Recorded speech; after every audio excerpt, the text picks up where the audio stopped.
Hey guys, welcome to one of the first of many, or as much as I can since I'll be working, videos that I am recording weeks prior to the 2-week vacation my mom will be on, starting basically I'm assuming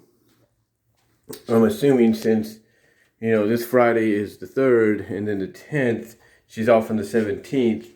So I'm assuming 18th is Saturday, 19th to 20th. So yeah, this is almost about a month, ahead of schedule, if you will, basically by 10 days, 20 days early.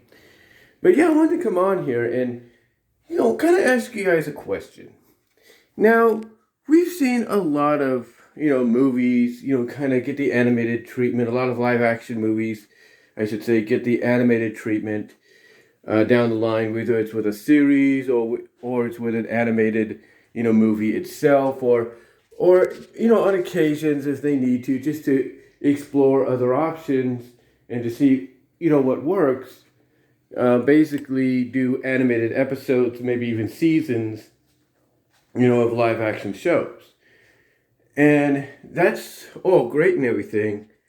But my question to you guys is, what if there's a certain movie that's very iconic during the Christmas season that, would end up getting the treatment of animation?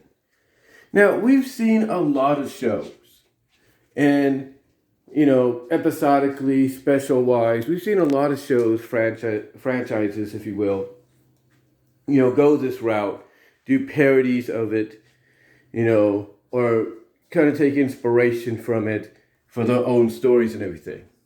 And of course, I'm talking about the iconic It's a Wonderful Life, which celebrates its 75th anniversary this year. And that's a big surprise, even to my mom, who's a couple of years younger than it, if you will. But anyway, long story short, it celebrates its 75th anniversary. And it's very iconic as being one of the more darker, if not more inspirational stories or Christmas stories out there, despite the fact that it at first didn't do so well at the box office due to the timing. I believe it was due to the timing of, not only when they finished production, but when they released it. The timing was kind of off and everything, but when it got into the Christmas season throughout the years, through, through numerous, I should say, occasional re-releases in theaters and even of course I should say, of course, constant showings on television, and then of course its debut on home media. It's become a staple, an iconic, successful cult staple of the Christmas season, and it's one of those movies that networks, actually mostly NBC, the Peacock network, the Peacock, basically NBC, USA, and the Peacock network, which is basically the streaming service, only show once a year. They don't keep it on there year long. And well, with a streaming service like Peacock, of course, they'd be one of them that wouldn't keep, holiday movies on there, that's iconically shown once or twice a year on their regular network and cable channels, all year round. They could, but they don't.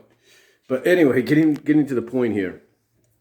It's one of those things it's one of those movies, I should say, they get shown every year, basically the day before Christmas, maybe even the day of Christmas, a few days afterwards, or a few days before. But when you look at Wonderful Life, and you look at how visually, pleasing it is, how you look at how much effort they put into it, how good the acting is from James Stewart to Donna Reed, it's like you can't help but fall in love with it. True, it's not everybody's cup of tea because, mainly the length of it. The length of the film. But it's still a very iconic movie. I know this for a fact because every year since I've been a kid, my mom would watch it. She would watch it all the time.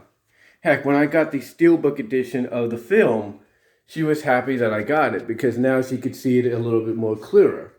Even though basically the image in the film or the black and white version, which is 4K, doesn't, may not look very well in the eyes of some. It's still very clear. I could see that myself because I have a code with it. I put the code in, and the 4K version the black and white 4K looks very good. But when you look at Wonderful Life, you kind of, like I said, you look at a story by Frank Capra, I think, that, like I said, it's become very iconic during the Christmas season. And it's one of those that you kind of think to yourself, why hasn't it gotten the animated treatment? I mean, it has, believe it or not, I think locally and for a brief time on Broadway has gotten the Broadway musical treatment. We know that. Like I say, locally, and I think even Broadway for a brief time, it got that treatment. And it's probably being considered of getting that treatment again, excuse me. It's probably being considered to get that treatment again. But when you really look at it, we've seen a lot of stories. Christmas Carol, to an extent, somewhat Milk on 34th Street, to an extent that is. We've seen them all get the animated treatment in some capacity. So why not Wonderful Life? Wonderful Life, to me, when you get down to it, has everything going for it, to be, adapted into an animated feature, for the holiday season. Or maybe even an animated special, whatever the case may be. It's got a lot going for it. And to me, I can't think of any other movie that should be tested out in the animated category. Whether it's the established CGI animation that you have out there today, that you see from Disney, you see from Pixar, you see from, Universal, you see from Paramount, whoever studio, they got to do Rumble. You see that CGI computer animation has come a long way. Now, true, there's still hand-drawn stuff, and mostly some of the hand-drawn is hybrided with Flash animation, and that's cool.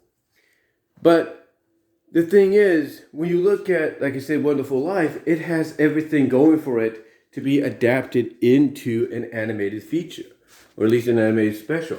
It's got a lot going for it. And we all know that in animation, you could do a lot more.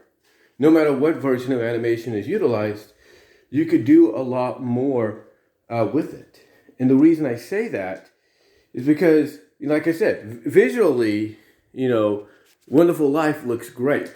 It looks terrific. When we see George Bailey as a kid to his teen year, to when he's a young adult, to when he's a teen, adult, if you will, in high school, to a grown-up and everything, all the settings and the visualness that go along with it is great. It's perfect. It's absolutely perfect. I mean, when you look at, and especially when they have him be shown what his life is like, or what his life will be like if he was never born, I mean, you can't get any better than that. And imagine how much, like I said, you can't get any better than that with a Christmas film, past or present. And, to me, when you look at the visuals used there, you can only imagine how much better they could be. Not how much better, but how much more, as visually, opened, if you will, more visually aesthetic, if you will, more possibility, basically more visually possible of what could be done. Imagine what those scenes will be like in animation. They would be unbelievable. They would be great. You could get some great scenes in there, great iconic scenes, I should say, from the movie, put them in animation, and visually they would look great. And like I said, if you go into, especially when you go into the scenes of when he sees his life, or what his life would be like without him, imagine the visual representation, of some of the characters that he knows that don't know him because he's in a world where he doesn't exist. Imagine that. Imagine how well that could be, or how well that could be done. I mean, I'm not saying anything bad about the visuals in the original. The visuals were great. They really, helped the atmosphere. But animation-wise, the visuals of those same scenes being redone in animation could be, could be impressive beyond belief. It could be. And again, some iconic scenes that we all know from the movie, visually, even for comedic purposes, could look great. They could be. Like Donna Reed's character, Mary. I think that's her name, Mary, right? Remember the scene where she and George get confronted by this old man sitting on his porch. And she gets embarrassed to the point that she runs off. She's not wearing anything because a lot of her clothes are wet because of what happened at the high school during the dance. The floor opened and they all went into the pool. It was underneath. Now, like I said, we all remember that she got embarrassed and she ran off, leaving the robe behind. And what did she do? Because she only had, I think, if you look at it, she only had like her underwear and her bra, and that's it, right? So what did she do? She threw and hid herself into the aranda bushes, or whatever they're called. And as a kid, when you're watching this, you're seeing, the bushes shake and everything. You're seeing her, do this with the bushes and all that, right? You see her hand reaching out. You see her shaking the bushes to let George know where she's at. You see George start teasing her, like, I wonder what I could do with this. And, you see the shaking of the bush and everything. And it's like, imagine what that would be like in animation. Like, you see her face, like, you see where her eyes are and everything, right? Imagine for comedic purposes that instead of just seeing her eyes, that you do see eyes pop up, but in a very comedic, like Looney Tune Tex Avery way. You see like the eyes just pop up on the bush along with a mouth. Oh, it's just like when somebody puts a mask on and all of a sudden they could speak, from the mouth like it's a natural thing, like that's their natural mouth and all that. So imagine if they would have done something like that. Or imagine them doing something like that in animation, even for comedic purposes. You would have literally the Donna Reed character of Mary turn herself temporarily into a talking bush to hide herself from embarrassment, and because of the fact that all she's wearing is her underwear. Her bra and her underwear, and that's it. It's stuff like that to me. It's stuff like that to me that I feel could be, really done justice, in an animated adaptation of Wonderful Life, along with all the other visual, aesthetics that go with it to help, create that atmosphere of watching something that, has been known to be an iconic staple of Christmas with its live action, version, its original live action version. Now you get to see what it looks like if it was done in animation. And to me, I think it'd be very, very well done. I think it'd be one of those opportunities that no studio, independent or major, should pass up in doing, because to me, it's one of those things that just, sticks with you for as long as you want it to stick with you. And to me, Wonderful Life has stuck with a lot of people, including my mom and their families, including my mom and other people's families, I should say, for a long time. And to me, for a new generation to get introduced to this film, that's great. And I know new generations will enjoy it. But if I'm any animation studio, independent, mid, or major, I look into the fact of, hey, I want to do something animation-wise for Christmas. What can I do? You know what? I present to you It's a Wonderful Life. Do that as an animated feature or an animated special. You know, taking iconic scenes and making them into visual opportunities that you can't pass up. Taking iconic scenes like, you know, Donna Reed's character being in the bush and putting, you know, her face on the bush, like comedic wise, and all that to play into that.